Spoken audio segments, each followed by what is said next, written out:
بسم اللہ الرحمن الرحیم۔ مہراج یہ وہی شخص ہے جس کے ہاتھوں آپ کی زندگی اور اقتدار کو شدید خطرہ لاحق ہوگا۔ بالآخر چوپٹ راجہ نے اپنے علاقے کے کچھ جادوگروں کو طلب کیا اور درویش کے بارے میں مشورہ کیا۔ بہت غور و فکر کے بعد تمام جادوگر ایک ہی نتیجے پر پہنچے اور ان بدبختوں نے چوپٹ راجہ کے روبرو اس مسلمان درویش کی روحانی طاقتوں کا اعتراف کرتے ہوئے کہا، مہاراج، اس شخص کی اڑان بہت اونچی ہے، بدقسمتی سے ہمیں اس مقام تک رسائی حاصل نہیں ہے، ہمارا علم و ہنر مسلمان درویش کا کچھ بھی نہیں بگاڑ سکتا۔ جادوگروں کے اس اعتراف پر چوپٹ راجہ بہت برہم ہوا اور ان سے کہا، جب تم لوگ میرے دشمن کو دفع نہیں کر سکتے تو پھر تمہارا عدم اور وجود دونوں برابر ہیں۔ اس دوران ایک جادوگر نے چوپٹ راجہ سے کہا، اگر ایک ترکیب پر عمل کیا جائے تو اس سے آپ کو اپنے دشمنوں سے چھٹکارا مل سکتا ہے۔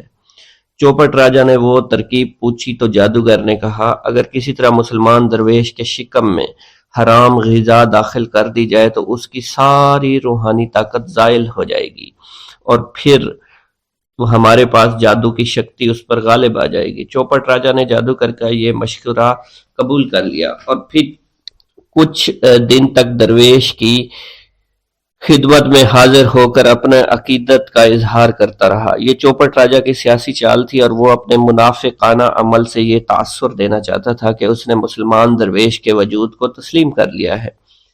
آخر چوپٹ راجہ نے ایک روز کسی حرام جانور کا گوشت پکوایا، کئی خوان سجا کر مسلمان درویش کی خدمت میں بھیج دیے۔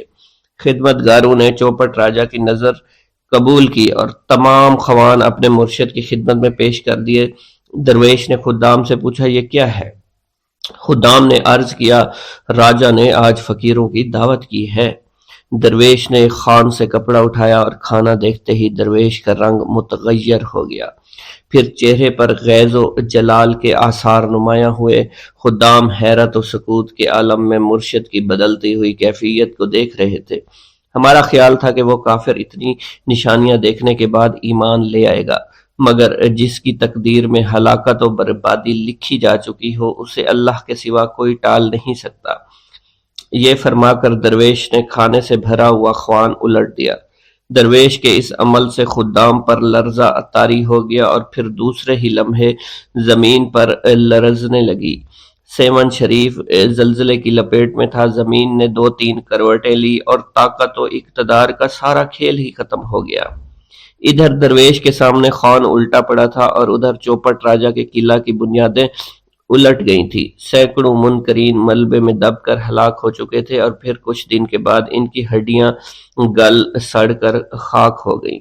یہ درویش مشہور بزرگ حضرت سید لال شہباز قلندر تھے، جن کے ہیبت و جلال سے باطل پرستوں کی صفوں میں شگاف پڑ گئے۔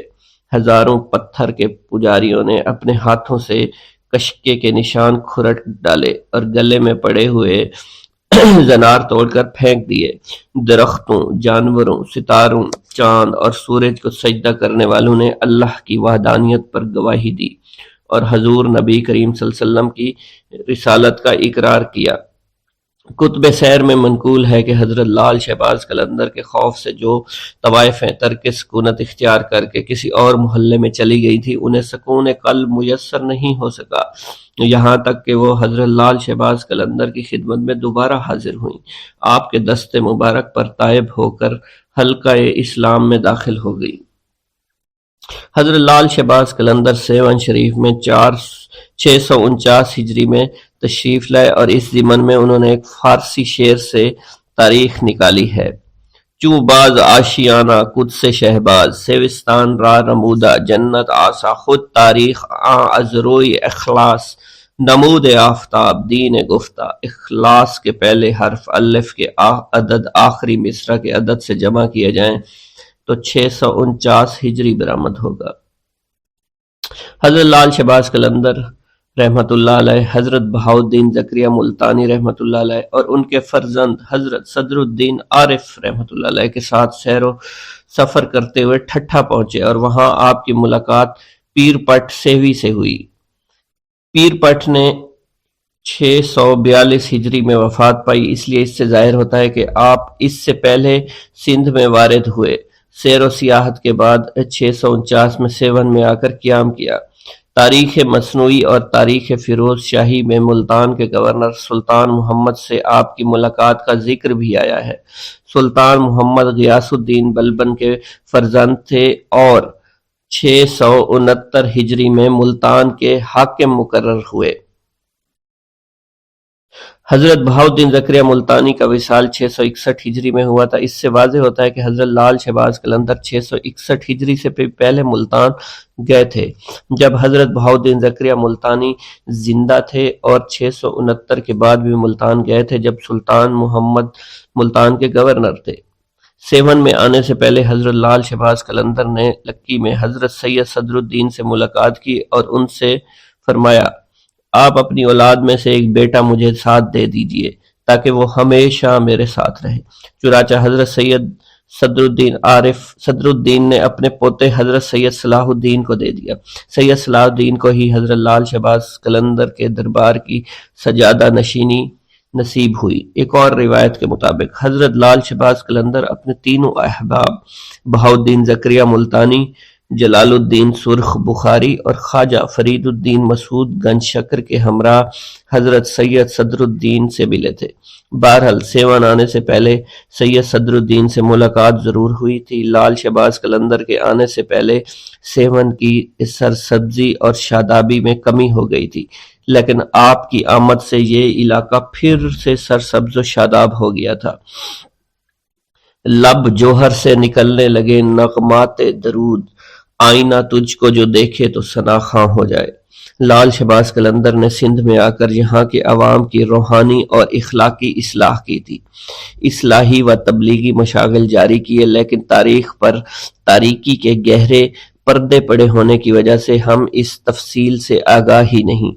آپ کا ایک کارنامہ تو یہ تھا کہ آپ کی آمد سے فاحشہ عورتوں نے فحاشی سے توبہ کر لی تھی، اور آپ نے اپنے معتقدوں کو سیون کو آباد کرنے اور یہاں کاشتکاری کا حکم دیا، جس سے یہ اندازہ ہوتا ہے کہ آپ کی تعلیمات میں محنت اور کسب حلال کا عنصر تھا۔ آپ نے تارے کے دنیا ہونے کی بجائے اپنی قوت بازو سے محنت کر کے روزی کمانے کی تعلیم دی۔ حضرت لال شہباز قلندر نے نہ صرف عوام کی روحانی اصلاح کے لیے کوشش کی، بلکہ عوام کی اقتصادی اصلاح پر بھی بھرپور توجہ دی۔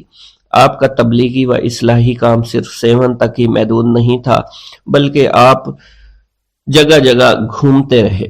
تحفۃ الکرام اور لب تاریخ میں ہے، لال شہباز قلندر بہاؤالدین زکریا ملتانی اور بابا فرید الدین اور حضرت سید جلال الدین سرخ بخاری سندھ میں بہت گھومے پھرے، لوگوں کو دین اسلام کی تعلیم سے آگاہ کیا۔ حضرت لال شہباز قلندر کے سندھ میں گھومنے اور تبلیغ اسلام کے سلسلے میں تحفۃ الکرام میں لکھا ہے، رکن پور حضرت شاہ رکن الدین ملتانی کے نام پر ایک گاؤں ہے۔ یہاں سومرو ذات کے ایک شیخ ریحان رہتے تھے۔ شیخ رکن الدین ان کی زیارت کے لیے یہاں تشریف لائے اور اسی نسبت سے اسے رکن پور کہا جانے لگا۔ شیخ ریحان کا اصلی نام چنیسر تھا۔ کہا جاتا ہے اتفاق سے کسی وقت شیخ رکن الدین اور لال شہباز قلندر وہاں آ نکلے، آپ سے ملاقات کی، آپ کو شہد روٹی دودھ کی فرمائش کی جو آپ نے پوری کر دی۔ حضرت لال شہباز قلندر شیخ ریحان کے فرزند شیخ درود کی شہادت کے بعد فاتحہ خوانی کے لیے گئے تھے۔ اگر یہ دونوں روایتیں درست ہیں کہ لال شہباز قلندر شیخ ریحان سے بھی ملے تھے اور وہاں بھی گئے تھے، تو یہ روایت صحیح نہیں کہ شیخ رکن الدین ملتانی بھی شیخ ریحان سے ملاقات ہوئی تھی۔ حضرت بہاؤالدین زکریا ملتانی آپ کی اولاد کا سندھ میں آنا جانا تو ثابت ہے، کیونکہ سندھ میں آپ کے بہت سے مرید تھے۔ ہو سکتا ہے کہ حضرت شیخ رکن الدین ملتانی شیخ ریحان کے بہت بعد میں آئے ہوں۔ مشہور پہاڑ ہے حاجی منگ نامی ایک اہل بزرگ وہاں مدفون ہے جو حضرت شیخ بہاؤالدین زکریا ملتانی کے ہم اثر تھے۔ اس کے علاوہ حاجی منگ پہاڑ میں حضرت لال شہباز قلندر کی کندری نامی ایک نہر بھی ہے، جس کے دونوں اطراف میں فرحت بخش باغات اور فقیروں کے پر سکون آستانے ابھی بھی ہیں۔ منگو پیر کراچی کے قریب ہے اور وہاں ایک نہر پر بقول میر علی شیر قانے حضرت لال شہباز قلندر کا اسم گرامی تھا۔ اس سے ظاہر ہوتا ہے کہ آپ وہاں گئے تھے۔ اس کے بعد اس نہر کا نام آپ کے نام پر پڑا تھا۔ اس سے اندازہ ہوتا ہے کہ سندھ میں آپ کی سیاحت کا دائرہ کار کتنا وسیع تھا۔ یہ تو پہلے بھی بیان کیا جا چکا ہے کہ آپ نے سندھ کی سیاحت تبلیغ کے لیے کی ہوگی، کیونکہ آپ سندھ کو نور ایمان سے منور کرنے کے لیے آئے تھے۔ حیدرآباد کے قریب گنجا تکر کے نزدیک غلام حسین میں حضرت لال شہباز قلندر کے چلہ کی جگہ مشہور ہے، جس سے اندازہ ہوتا ہے آپ نے حیدرآباد کی طرف بھی سیر و سیاحت کی۔ اس کے علاوہ ایک اور روایت میں آتا ہے کہ آپ نے حیدرآباد کے اطراف میں ساجن سوائی میں طارق الطویل سے بھی ملاقات کی۔ ایک اور روایت کے مطابق حضرت لال شہباز قلندر رحمت اللہ علیہ نے ٹھٹھا کے پیر پٹا سے بھی ملاقات کی۔ مولانا عبد القادر نے تصنیف حدیقت الاولیاء میں لال شہباز قلندر اور پیر پٹا کے درمیان تعلق کو یوں بیان کیا ہے: شیخ پٹا سرور سلطان دین، فارس میدان عرفان و یقین، واصل حق صاحب صدق و صفا، مظہر مجموعہ انوار حق، در من غار جبل مائی گرفت، لال وش در سنگ خار جا گرفت، از خلائق دور با حق در حضور،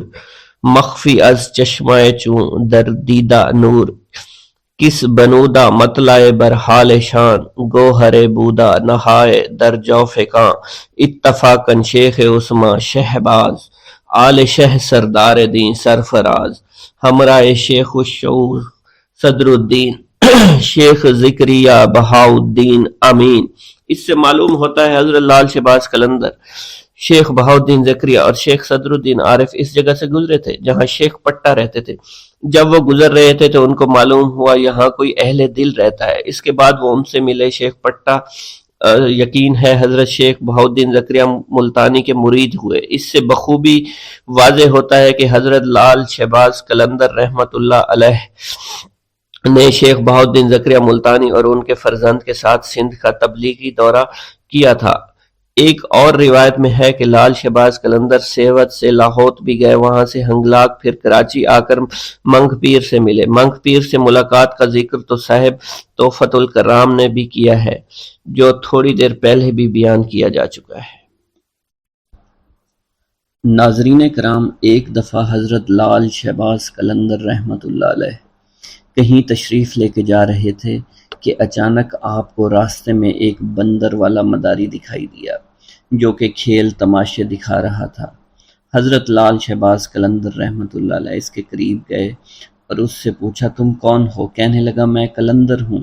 اس دور میں تماشا دکھانے والے کو قلندر کہا جاتا تھا۔ اس نے آپ سے بے ساختہ کہہ دیا کہ آپ کون ہیں؟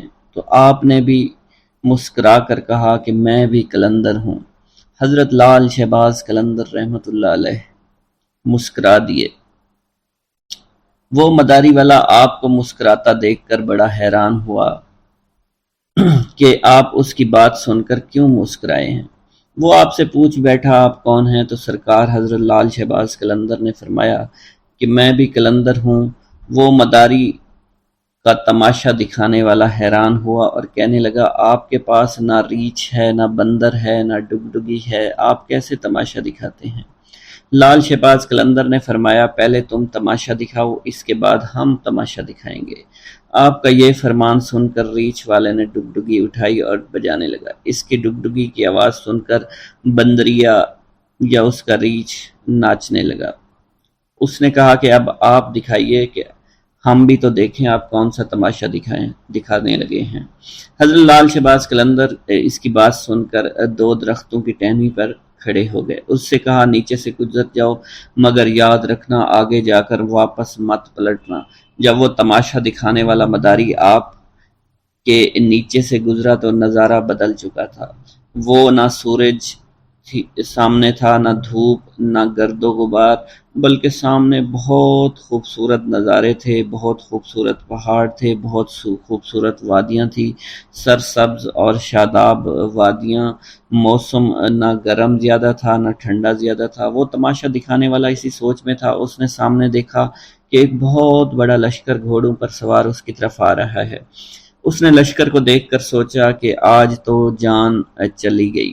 بہرحال لشکر اس کے پاس پہنچا، اس میں سے سپہ سالار باہر آیا۔ تماشا دکھانے والا شخص کہتا ہے کہ بادشاہ سلامت، آپ کہاں غائب ہو گئے تھے؟ ہم آپ کو کب سے ڈھونڈ رہے ہیں، آپ کی سلطنت آپ کا انتظار کر رہی ہے، سلطنت کے لوگ آپ کے انتظار میں ہیں اور ملکہ کا رو رو کر برا حال ہو چکا ہے، آپ ہمارے ساتھ چلیے۔ اب وہ تماشا دکھانے والا آدمی گھوڑے پر سوار ہو کر ان کے ساتھ چل دیا۔ جب وہ محل میں پہنچا، عالی شان عمارت دیکھ کر حیران رہ گیا اور حیرانی سے عمارت کو دیکھ ہی رہا تھا۔ جیسے وہ اندر پہنچا، خوبصورت ملکہ اس سے گلا شکوہ کرتے ہوئے اس سے گلے لگ گئی، کہنے لگی کہاں رہ گئے تھے، میں بہت پریشان ہو گئی تھی، آپ کے لیے یا سلطنت کے سارے لوگ بہت پریشان ہیں۔ اس انسان کی حیرانگی کا اب پتہ نہیں تھا، وہ حیران تھا یہ سب ہو کیا رہا ہے، یہ خوبصورت وادیاں، یہ خوبصورت محل، خوبصورت ملکہ کس کی ہے، یہ مجھے کیوں اپنا سمجھ رہے ہیں۔ اس کے بعد وہ تماشا دکھانے والا آدمی تھوڑی ہی دیر بعد سب کچھ بھول کر شاہی لباس پہن کر تخت پر بیٹھ گیا۔ اس کے بعد وقت گزرتا گیا، بچے ہو گئے، شہزادے اب بڑے ہو گئے، بڑھاپا آ گیا، جسم میں جان، منہ سے ذائقہ چلا گیا، مطلب وہ انسان بڑھاپے کی حد تک پہنچ گیا۔ ایک دن وہی شخص اپنی سلطنت میں دریا کے کنارے بیٹھا سوچ رہا تھا کہ میرے ساتھ کیا ہوا تھا۔ اسی جستجو میں وہ شخص وہاں پہنچا جہاں کے درخت یا اس کی ٹہنی کے پاس سے وہ گزرا تھا۔ اس نے دیکھا کہ وہ درخت آج بھی وہاں موجود ہے۔ اس کو خیال آیا چلو دیکھتے ہیں اس کے باہر کیا ہے اور میرے ساتھ آخر ہوا کیا تھا۔ وہ انسان ان درختوں کے نیچے سے جیسے ہی گزرا، وہ سارے کا سارا ماحول پھر سے بدل گیا۔ جو گزرا ہوا وقت تھا وہ واپس آ گیا۔ حضرت لال شہباز قلندر وہاں موجود تھے اور اس کی حالت جو بڑھاپے کی تھی وہ واپس بدل گئی، اور وہ سلطنت، وہ مہارانی، وہ شہزادے سب کے سب پیچھے چھوٹ گئے اور وہ واپس وہیں پر اپنے ریچھ کے پاس پہنچ گئے۔ حضرت لال شہباز قلندر رحمۃ اللہ علیہ اس وقت وہاں موجود تھے، وہ ڈگڈگی، وہ گرد و غبار۔ حضرت لال شہباز قلندر کھڑے ہوئے تھے۔ مداری کو اب ایسا لگا کہ وہ ایک خواب دیکھ رہا تھا، لیکن اس کے ساتھ جو بھی ہوا وہ ایک حقیقت تھی۔ وہ حیران تھا یہ سب کیا ہوا ہے۔ اس شخص نے جیسے ہی لال شہباز قلندر کو دیکھا تو ان سے پوچھنے لگا میری سلطنت، میری رانی، میرے شہزادے کہاں چلے گئے؟ لال شہباز قلندر نے مسکرا کر فرمایا ایک تماشا تم نے ہم کو دکھایا تھا اور ایک تماشا ہم نے تمہیں آج دکھا دیا، واللہ عالم۔ ایک دفعہ سیون شریف میں قحط پڑ گیا، تمام نہریں سوکھ گئیں، کنویں سوکھ گئے، کھانے پینے کی چیزیں ختم ہو گئیں، لوگ بے حد پریشان ہو گئے، کسی کے زندہ بچنے کی امید نہیں تھی۔ اس مصیبت سے تنگ آ کر لوگ اکٹھے ہوئے، آپ کی خدمت میں حاضر ہوئے اور اللہ تعالیٰ کے حضور دعا کرنے کی درخواست کرنے لگے۔ آپ رحمۃ اللہ علیہ نے لوگوں سے فرمایا تم سب لوگ اپنے گناہ کی معافی مانگو، میرے پیچھے کھڑے ہو جاؤ۔ تمام لوگ آپ کے پیچھے کھڑے ہو گئے۔ آپ نے اللہ کے حضور عاجزی، انکساری کے ساتھ دعا فرمائی۔ ابھی آپ دعا مانگ کر اپنے حجرے میں داخل نہیں ہوئے تھے، اللہ تعالیٰ نے ان کی دعا سن لی اور باران رحمت برسنے لگی۔ ناظرین کرام، جس زمانے میں آپ گرنار میں مقیم تھے، آپ کے گرد حاجت مندوں کا ایک ہجوم سا لگا رہتا تھا۔ یہ زمانے بھر کے ستائے ہوئے بیمار لوگ تھے جنہیں حضرت لال شہباز قلندر رحمۃ اللہ علیہ کے تسکین آمیز کلمات جینے کا حوصلہ دیا کرتے تھے۔ شہر میں ایک دل گرفتہ بھی رہتا تھا جس کا جوان بیٹا گم ہو گیا تھا۔ بیٹی کی جدائی سے اس شخص کی یہ حالت ہو گئی تھی کہ دن رات روتا رہتا تھا۔ عزیز و اقارب اور دوست یاروں سے صبر کی تلقین کے ساتھ ساتھ بیٹے کی موت کا یقین دلانے کی بھی کوشش کرتے تھے کہ اگر وہ زندہ ہوتا تو ضرور لوٹ آتا، یا تو کسی نے اسے قتل کر دیا ہے یا پھر اسے جنگلی جانور کھا گئے ہیں۔ جتنے منہ اتنی باتیں۔ غمزدہ باپ بیٹے کی زندگی سے مایوس ہو چکا تھا، مگر پھر بھی کبھی کبھی اس کے دل میں امید کی ایک لہر اٹھا کرتی تھی اور وہ اپنی بیوی سے کہتا تھا کہ میرا بیٹا ابھی زندہ ہے، تو دیکھنا ایک دن وہ ضرور آئے گا اور وہ زندہ درگور باپ کے سینے پر سر رکھ دے گا اور ہمارے تاریک مکانوں میں خوشیوں کے چراغ جل اٹھیں گے۔ اب وہ خاتون کیا جواب دیتی؟ اس کی حالت اس کے شوہر سے بھی بدتر تھی، بس خاموش نظروں سے اپنے شریک حیات کی طرف دیکھتی رہتی، آنسو بہانے لگتی اور ہمیشہ روتی رہتی تھی۔ ایک دن دوست کے کہنے پر یہ شخص حضرت لال شہباز قلندر رحمۃ اللہ علیہ کی خدمت میں حاضر ہوا اور سارا قصہ بیان کیا۔ آپ رحمۃ اللہ علیہ نے فرمایا کہ تیرے دل کی گواہی سچی ہے، تیرا بیٹا زندہ ہے۔ آپ نے فرمایا اس کو جا کر لانا پڑے گا۔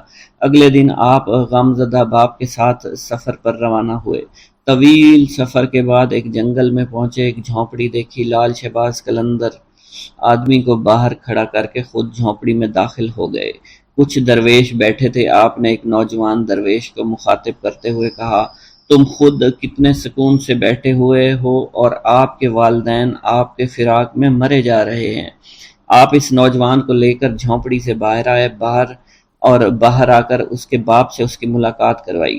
والدین بہت خوش ہوئے۔ ماں باپ کی اجازت سے وہ نوجوان حضرت لال شہباز قلندر کی خدمت میں مشغول ہو گیا اور ایک دن ولایت پر فائز ہو گیا۔ ناظرین اکرام، جب آپ سیون شریف میں تشریف لائے تو آپ کے گلے میں مستقل طور پر پتھر کا ایک وزنی گلوبند پڑا رہتا تھا۔ ایک چھوٹے چھوٹے خوبصورت تراشے ہوئے قیمتی پتھر لگے۔ آپ کی ایک خاص عادت یہ بھی تھی کہ آپ راستہ چلتے وقت ہمیشہ اپنے سر کو جھکائے ہوئے رکھتے تھے۔ کسی مجلس میں تشریف فرما ہوتے تو گردن خم کیے رہتے تھے۔ روایتوں میں یہ بھی آتا ہے کانوگن نامی محلے کے قریب ایک گلی میں اکثر دین کی تبلیغ کے لیے آپ بیٹھا کرتے تھے۔ اسی محلے میں ایک مشہور ہندو خاندان تھا جن کی عورتیں پردے کی سخت پابندی کیا کرتی تھی، مگر اس خاندان کے ہاں آپ کی بے حد مقبولیت تھی اور آپ کی عقیدت مندی تھی۔ آپ جس بھی گلی میں آ کر بیٹھتے تو ایک عورت اپنے بال کھول کر کھڑکی میں کھڑی ہو جاتی اور گھنٹوں آپ کو دیکھتی رہتی، اسلام کی تبلیغ کی باتیں سنتی رہتی تھی۔ اس عورت کی دلی خواہش تھی کہ کسی طرح حضرت لال شہباز قلندر رحمۃ اللہ علیہ کے چہرے مبارک کا دیدار کر لے، مگر چونکہ آپ ہمیشہ اپنے سر کو جھکا کر بیٹھے رہتے تھے، اس لیے وہ عورت آپ کے چہرے مبارک کا دیدار کرنے میں کامیاب نہیں ہو سکی۔ ایک دن اس ہندو عورت نے وحشت کے عالم میں بالکنی سے نیچے چھلانگ لگا دی۔ لال شہباز قلندر کے قدموں میں گری۔ اونچائی سے گرنے کے سبب وہ ہندو عورت شدید زخمی ہو گئی تھی، پس اس نے اسی وقت ایک نظر آپ کے چہرہ مبارک پر ڈالی اور فوت ہو گئی۔ جب محلے والوں نے دیکھا تو ایک ہنگامہ کھڑا ہو گیا۔ اس کے بعد مرنے والی عورت کے رشتہ دار اسے اٹھانے کے لیے آئے اور آپ سے کہا کہ اجازت دیجیے اس بد نصیب عورت کو لے جائیں اور آخری رسومات ادا کریں۔ خاندان کے لوگوں نے آپ سے اجازت یوں چاہی تھی کیونکہ عورت کے مرنے کے بعد بے پردگی کے خیال سے لال شہباز قلندر رحمۃ اللہ علیہ نے اپنی چادر اس کے جسم پر ڈال دی تھی۔ اب یہ بات پہلے سے ہی اس ہندو خاندان میں مشہور ہو چکی تھی اور آپ کا چہرہ مبارک وہ خاتون دیکھنا چاہتی تھی اور یہ خبر جنگل میں آگ کی طرح پھیلی ہوئی تھی۔ جب لوگوں نے آپ سے پوچھا تو آپ نے بے ساختہ فرمایا کہ مجھ سے کیا چاہتے ہو، یہ تمہاری امانت ہے، جہاں چاہو اسے لے جاؤ۔ اب رشتہ داروں نے زمین سے لاش کو اٹھانے کی کوشش کی مگر وہ لاش ان لوگوں سے اٹھ نہیں سکی۔ لاش بے حد وزنی تھی، جس کے بعد 15 سے 20 افراد نے لاش کو اٹھانے کے لیے زور لگانا شروع کر دیا مگر لاش تو زمین سے جیسے چپک گئی تھی۔ حضرت لال شہباز قلندر نے جب ان لوگوں کی پریشانی دیکھی تو لاش کے پاس آ کر فرمایا، اگر تم شہر کے تمام لوگوں کو بھی جمع کر کے لے آؤ تب بھی یہ لاش نہیں اٹھ پائے گی۔ اس عورت کے رشتہ داروں نے یہ سنا تو دنگ رہ گئے۔ پھر ان میں سے ایک نے پوچھا، آخر اس عورت سے کیا گناہ سرزد ہو گیا، اسے حضور معاف فرما دیں تاکہ اسے یہاں سے لے جا سکیں۔ آپ نے جلال کے عالم میں فرمایا، بات ثواب اور گناہ کی نہیں ہے، بات صرف اتنی ہے کہ عورت کے جسم میں جلنا نہیں ہے، یعنی تم لوگ اس کے جسم کو جلا نہیں سکتے۔ ایک نہایت عجیب اور غریب صورتحال پیدا ہو گئی تھی۔ پوچھا، پھر ہم کیا کریں؟ جس پر حضرت لال شہباز قلندر نے سکوت آمیز لہجے میں فرمایا، وعدہ کرو تم سب اسے دفن کرو گے تو یہ لاش اٹھ جائے گی۔ ہندوؤں نے وعدہ کیا، جس کے بعد اس عورت کی ارتھی اٹھنے کی بجائے جنازہ اٹھا۔ اس عورت کو مسلمان طریقے سے دفن کیا گیا۔ اس عورت کی قبر سیون شریف میں آج بھی موجود ہے، جسے ہندو مہذب دنیا کے لوگ دور دور سے دیکھنے آتے ہیں۔ آج بھی سیون میں آتے ہیں اور اس کے موقع پر جو مہندی اٹھتی ہے اس عورت کی قبر سے اٹھائی جاتی ہے اور مختلف علاقوں سے گزرتی ہوئی حضرت لال شہباز قلندر رحمۃ اللہ علیہ کی درگاہ پر آتی ہے۔ حضرت لال شہباز قلندر کے نام سے دولت پانے والی بزرگ ہستی کا نام ان کے والد ماجد نے سید عثمان رکھا تھا، مگر بعد میں انہوں نے لال شہباز قلندر رحمۃ اللہ علیہ کے نام سے اس دنیا میں شہرت پائی۔ آپ کی ولادت آذربائیجان کے گاؤں عمر بند میں ہوئی۔ آپ کا سلسلہ نسب حضرت امام جعفر صادق رضی اللہ تعالیٰ عنہ سے جا ملتا ہے۔ جس طرح ہندوستان میں حضرت خواجہ غریب نواز معین الدین چشتی اجمیری رحمۃ اللہ علیہ کی وجہ سے اجمیر کو خاص شناخت حاصل ہوئے، اسی طرح سندھ میں سیون شریف کو حضرت لال شہباز قلندر رحمۃ اللہ علیہ کی وجہ سے غیر معمولی عظمت حاصل ہے۔ ایک گاؤں کے بارے میں کہا جاتا تھا کہ جہاں قدرت کی بے پناہ نعمتیں تھیں، اللہ پاک نے وہاں کے لوگوں کو مالا مال کیا ہوا تھا۔ ایسی نعمتیں کہ جن نعمتوں کو دیکھ کر انسان اکثر مغرور ہو جایا کرتے ہیں، مگر وہاں پر کچھ مسلمان تھے اور سب سے بڑی اور بری بات یہ تھی کہ وہاں کے تمام لوگ کافر تھے۔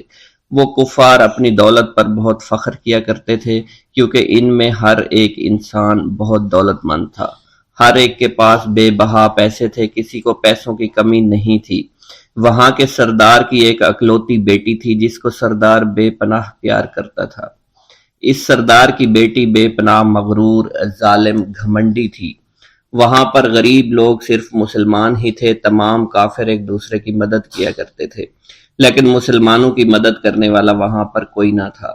وہاں پر انہیں کوئی دیکھنے والا نہ تھا۔ سردار کی بیٹی کو کالے جادو میں خوب مہارت حاصل تھی اور وہ جادو کی وجہ سے وہاں پر رہنے والے غریبوں پر بہت ظلم کیا کرتی تھی۔ تمام مسلمان اس سے بے حد پریشان تھے اور وہ لوگوں کو غلام بناتی اور مزدور بناتی تھی۔ اگر ان میں کوئی اس کی بات نہ مانتا تو اس کو قیدی بنا کر اپنے اشاروں پر نچایا کرتی تھی۔ اس بستی میں چونکہ اکا دکا مسلمان تھے جن کا کوئی پرسان حال نہیں تھا، کوئی بھی ان کو بچانے والا نہیں تھا۔ جب وہ سردار کی بیٹی کے ظلم حد سے بڑھ گئے تو مسلمانوں میں سے ایک بوڑھے شخص نے اللہ کے حضور گڑ گڑا کر دعائیں کی، اے اللہ ہمارے چند نسلیں جو یہاں پر بچی ہوئی ہیں ان نسلوں کو تو بچا لے۔ یہ سردار کی بیٹی جس نے ہمارا جینا دشوار کر رکھا ہے، یہاں کوئی بھی انسان ہمارا حال نہیں پوچھتا اور نہ ہی ہمارے پاس مال و دولت ہے اور نہ ہی ہمارے پاس جسمانی طاقت بچی ہے۔ یا اللہ ہمارے لیے کوئی ایسا بندہ بھیج جو نہ صرف طاقتور ہو بلکہ اس جادوگرنی یعنی سردار کی بیٹی کو بھی ہرا سکے۔ اللہ رب العزت نے اس بوڑھے کی دعا کو قبول فرمایا اور یوں اس جگہ پر ایک اللہ والے کو بھیج دیا، اور وہ اللہ والے ایسے ہی بستی میں داخل نہیں ہوئے بلکہ ایک دن کچھ عجیب واقعہ ہوا۔ ان کافروں کا سردار جنگل میں سیر سپاٹے کرتے ہوئے نکلا تھا، بڑی شان سے چلتا ہوا وہ سفر کر رہا تھا۔ اچانک ایک زہریلا سانپ اس کے سامنے آیا۔ اس زہریلے سانپ نے بادشاہ کو ڈس لیا اور وہ بے ہوش ہو کر زمین پر گر پڑا اور تڑپنے لگا۔ اس کے جو ساتھی تھے انہوں نے جب اپنے سردار کو یوں تڑپتا ہوا دیکھا اور سردار کی غیر حالت دیکھی تو کہ جسے ایک زہریلے سانپ نے کاٹ لیا ہے، تو وہ فوراً اسے اٹھا کر گھر لے آئے تاکہ اسے بچانے کے لیے کچھ کیا جا سکے۔ اس لڑکی نے اپنے باپ کی جب یہ حالت دیکھی تو اپنے آس پاس کے بڑے بڑے حکیموں کو بلایا، لیکن عجیب بات یہ تھی کہ لاکھ کوشش کے باوجود زہر نکالنے میں سارے ناکام ہو رہے تھے اور زہر تیزی کے ساتھ اس کے جسم میں پھیلتا چلا جا رہا تھا۔ لیکن اسی وقت وہاں ایک درویش کی آمد ہوئی، ایک اللہ والے آئے، ان اللہ پاک نے اس مقصد کے تحت وہاں بھیجا تھا۔ اس اللہ کے ولی نے سردار کے گھر پر پہنچ کر دروازے کو کھٹکھٹایا۔ نوکروں نے پوچھا کون ہو، کس سے ملنا ہے؟ اس نے کہا میں نے سنا ہے کہ یہاں کے سردار کو سانپ نے ڈس لیا ہے۔ نوکر کہنے لگے کہ تمہیں کیسے پتا چلا کہ یہاں کے سردار کو سانپ نے ڈس لیا ہے؟ تم تو ہمیں اجنبی لگتے ہو، ہم نے تمہیں آج تک یہاں نہیں دیکھا ہے۔ اس نے کہا میں مسافر ہوں اور مجھے خبر ملی ہے کہ یہاں کے سردار کو ایک زہریلے سانپ نے ڈس لیا ہے اور کوئی بھی اس کا علاج نہیں کر پا رہا۔